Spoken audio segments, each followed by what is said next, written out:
एससीटी को लागि रजिस्टर गर्नुको लागि फर्स्टमा कलेज बोर्डको एकाउन्ट बनाउनुपर्छ। कलेज बोर्ड भनेको एसएटी इक्जाम लिने बोर्ड जस्तै एससी को यानि बी भयो जस्तै। त्यसको लागि एकाउन्ट बनाउनको लागि पहिला साइन अपमा गएर जेनरल इन्फर्मेसनहरू भर्नुहोस्।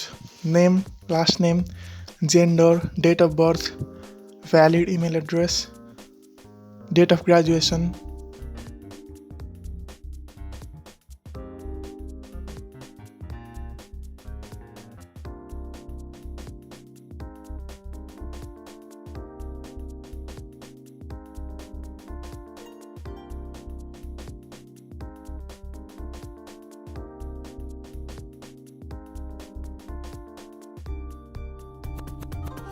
Where do you go to school भन्ने ठाउँमा तपाईँको स्कुल लिस्टमा नहुनु पनि सक्छ। त्यसैले माई स्कुल इज नट लिस्टेडमा चेक गर्नुहोस्। अब आफूले सम्झिने युजर नेम र पासवर्ड राख्नुहोस्।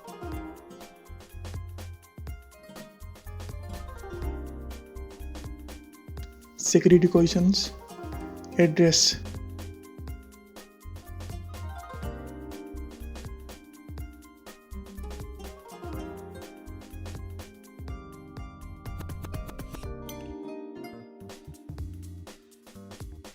तपाईँको एक्ज्याक्ट एड्रेस, होम एड्रेस त्यस्तो चाहिँदैन, किनभने तपाईँको कुनै पनि फिजिकल मेल रिसिभ गर्नुहुन्न। रातो एस्ट्रिक जुन जुन ठाउँमा छ त्यो कम्पलसरी भर्नुपर्ने छ।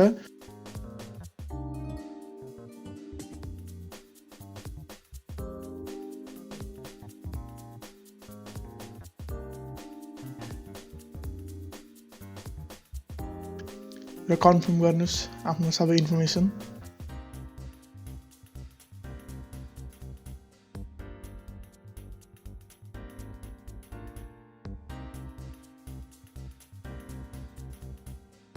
तपाईँको कलेज बोर्डको एकाउन्ट बन्यो र एसएटी को लागि रजिस्टर गर्नको लागि एकाउन्टमा गएर माई स्याटमा क्लिक गर्नुहोस्।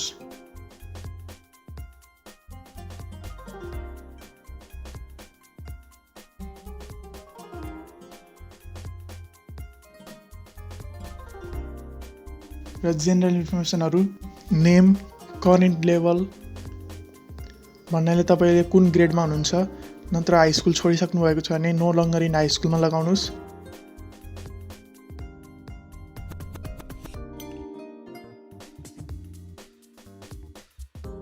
र मैले कन्टिन्यू गर्दाखेरि हाई स्कुल हाल्नु भनेर भनेको छ, जुनमा त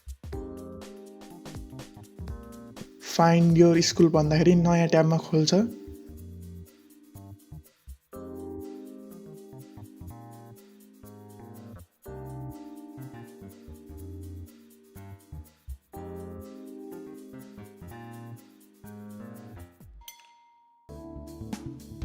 नयाँ ट्याबमा खुल्दाखेरि तपाईँको स्कुल देखाएको छैन भने my school is not listed भनेर पनि प्रोसेस अगाडि बढाउन सक्नुहुन्छ।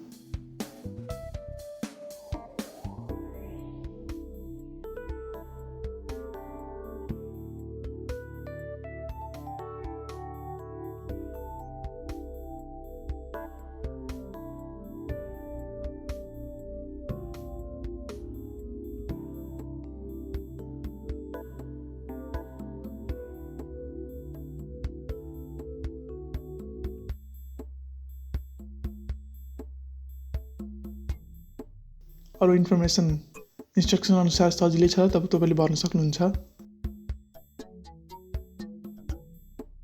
रिलिजियनमा इन्ट्रेस्ट छ, रिलिजियस बेस्ड कलेजमा चाहनुहुन्छ भने त्यसमा चुज गर्न सक्नुहुन्छ।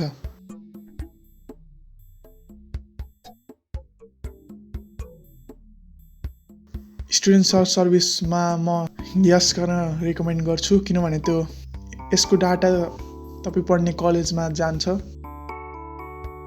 तपाईँको जिपिएलाई 100मा कन्भर्ट गरेर यो भएको अप्सनमा एउटा चुज गर्नुहोस्।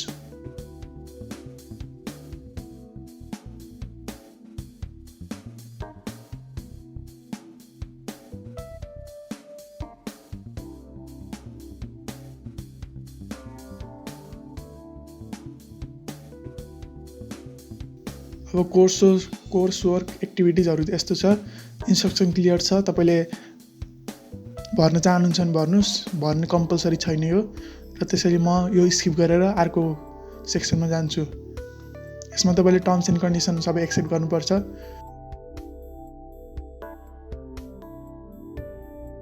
कि तपाईँले स्याट कि स्याट सब्जेक्ट टेस्ट एउटामा चुज गर्नुहोस्। स्याट सब्जेक्ट टेस्ट दिँदाखेरि एकपटकमा 3वटा टेस्ट दिन सक्नुहुन्छ।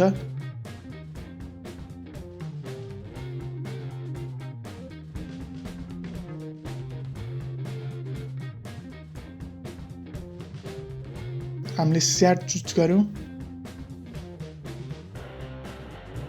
र डेट एभाइलेबल डेट चुज गर्नुहोस् र स्याटको एस्से दिने या नदिने यस अर नो यस भएमा $16 एड हुन्छ।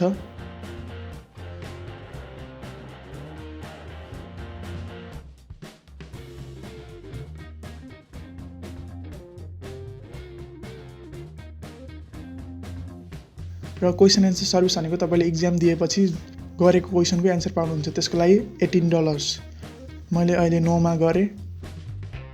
सेन्टर चुज गर्नुको लागि 5वटा सेन्टर देखाएको छ, अरू पनि सेन्टर थप्न सक्छ र यिनीहरू सेन्टरमध्ये चुज गरेर कन्भिनियन्ट हुने सेन्टर चुज गर्नुहोस्।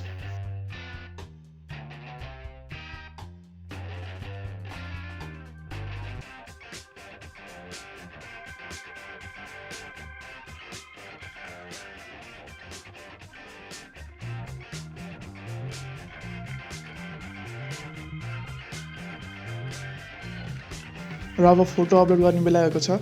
फोटोको लागि इन्स्ट्रक्सन राम्रोसँग क्लियर दिएको छ। तपाईँले स्टुडियोमा गएर फोटो खिच्न पर्दैन। जस्ट मोबाइलबाट राम्रो क्लियर देखिने फोटो इन्स्ट्रक्सन अनुसार, जस्तै इक्जामको लागि मैले यो फोटो लिएको छु र राम्रो मान्छे देखिने चिनिने जस्तो राम्रोसँग क्रप गरेर फोटो अपलोड गर्न सक्नुहुन्छ।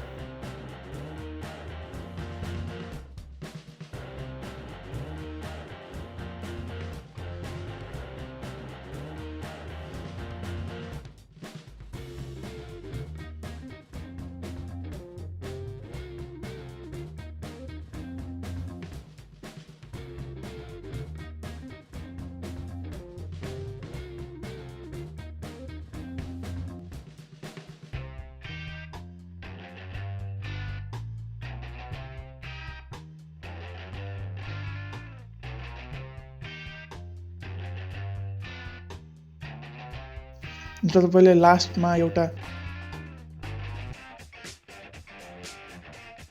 रिभ्यू गर्न पाउनुहुन्छ जुनमा सबै डाटाहरू भ्यालिड छ कि छैन एकपल्ट चेक गर्नुहोस्। यो चेक गरेपछि तपाईँलाई फाइनल प्राइस देखाएको छ। यसमा $101 किनभने मैले एस्से एड गरेको छैन।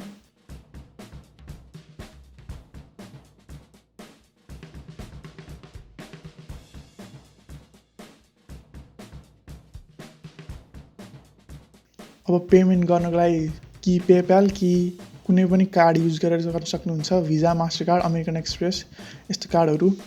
अभियसली नेपालमा यस्तो इन्टरनेसनल पेमेन्ट सिस्टम त छैन, त्यसैले तपाईँले ब्याङ्कमा गएर इकम कार्डको युज गरेर पेमेन्ट गर्न सक्नुहुन्छ या कुनै पेप्याल भए र आफ्नै इन्टरनेसनल कार्ड भए त्यसबाट सजिलै गर्न सक्नुहुन्छ। यदि तपाईँ कुनै स्टेपमा कन्फ्युज हुनुभयो भने तल कमेन्टमा क्वेसन गर्न सक्नुहुन्छ। यदि तपाईँलाई स्याट रिलेटेड कुनै पनि एडिसनल इन्फर्मेसन चाहिएको छ भने हाम्रो इन्ट्रोडक्सन टु स्याट भिडियो हेर्नुहोस्। र अर्को कुरा पनि एड गर्न चाहेँ, SAT दिने बेलामा पासपोर्ट कम्पलसरी छ। तपाईँको आइडेन्टिफिकेसन देखाउनुको लागि पासपोर्ट कम्पलसरी छ।